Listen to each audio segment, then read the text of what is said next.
Let's stay with this particular story and speak to Professor Sethulego Matebesi, who is a political analyst who's joining us on hybrid due to some network issues. Prof, thank you so much for your time this afternoon. We've just been in conversation with our reporter Makhala, who is at the at the conference, watching things unfold on the ground. Now, ANC National Chairperson Gwede Mantashe stressing the importance for the ANC to unite the warring factions in the Free State. Looking at where things were before and how tough of a road it was to get to this point for this particular province, is this even a possibility? Hi, good afternoon, and good afternoon to your viewers. It's going to be a long battle for the African National Congress to deal with this monster or the elephant in the room, and that is lack of discipline. One would have thought that a couple of weeks after the National Elective Conference, January 8 celebrations, things will go smooth here in the Free State. But for me, we're still very, very far from realizing that moment where there can be unity, and even leaders, whether they're facing disciplinary hearings or what, will come out and speak unity and try to enhance the democratic principles of this glorious organization.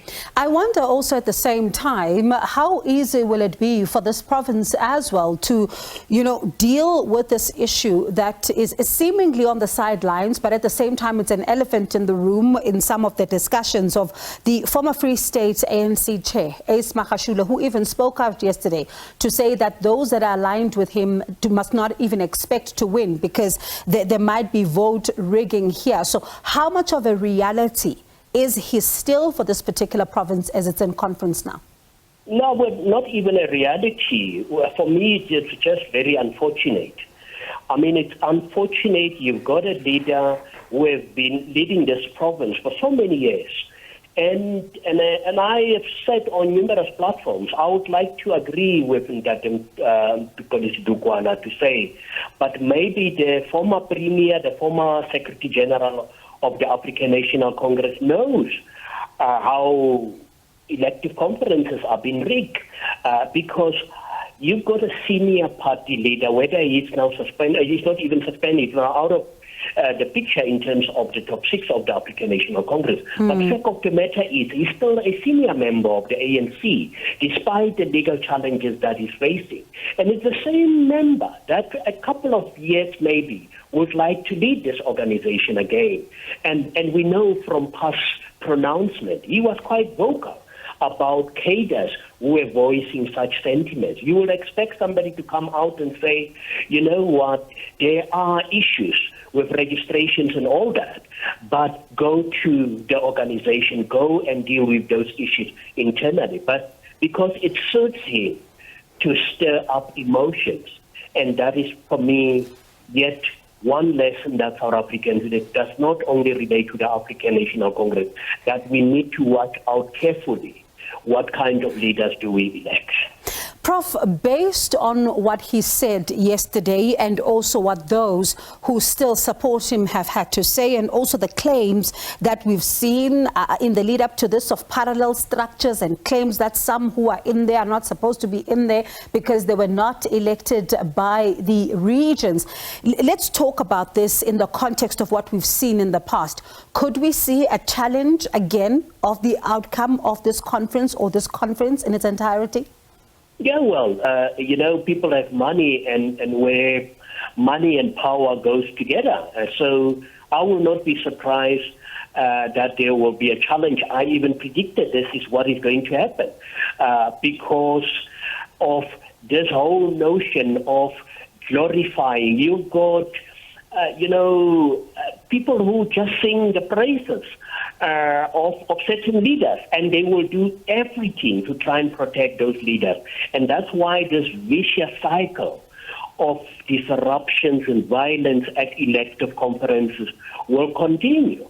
And people have seen in the past, I would not be surprised if a legal challenge won't be mounted against the outcome of this elective conferences. But once the IPC have done what they're supposed to do in terms of the constitution of the African National Congress, I strongly believe that the residents of this province deserve better, and they want a united African National Congress for the sake of service delivery. Prof, when one looks at the province of the Free State, I mean, we've seen various leaders, including former President Thabo Mbeki, going there to try and to break off the standoffs, as it were, if someone can even use that word. In your view and the studying of the ANC in this province, where are the bottlenecks? Why is this such a contentious, province where we are seeing these factions seemingly not able to unite, despite even leaders descending on the province to try and bring them together? Well, the bottleneck starts exactly where you ended off your question, with the very same leaders. I mean, you had Thabo Mbeki. Maybe, vicious attacks against a current sitting president. It's unheard of. And when we say this, we don't say people should not air their grievances, but you will expect somebody like that to go once again internally, because he's still a member of the African National Congress. And that's where the problem starts. With all these delegates from Luthuli House, some of them who are also conflicted and taking sides. For me, it should be back to basics. I don't understand. And a simple example that I'm going to make here.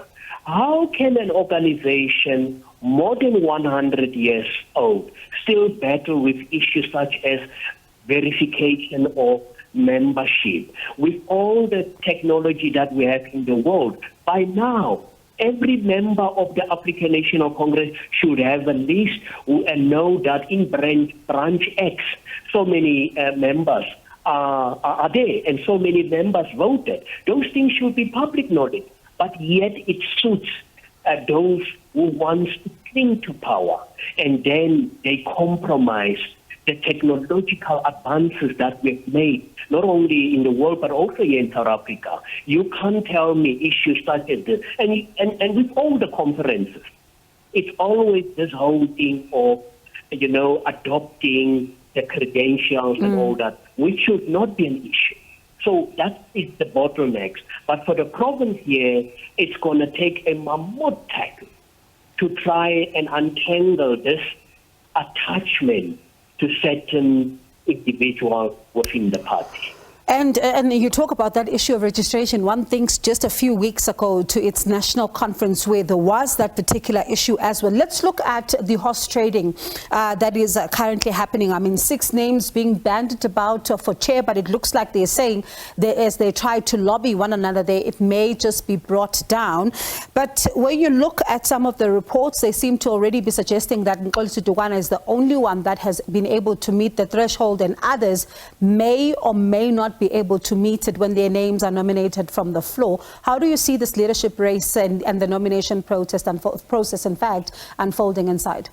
Yes, that is exactly what is going to happen. I mean, there can still be nominations from the floor, but for me now, it seems as if Nkosi Dugwana has, an upper hand because he would have done his homework. He's the face of the ANC and the province, and normally what happens with individuals like that, those are the individuals that constantly engage with the branches. But for me, there's still a possibility that can be nominations from the floor, but it will be a tall order to try and contest, especially for the chairperson position against Nkosi Dugwana. It'll be an interesting one to watch, Prof. Let's touch base with you then during the course of the weekend and see how this one unfolds. Thank you so much for your time. That is Professor Sethulego Matebesi, a political analyst.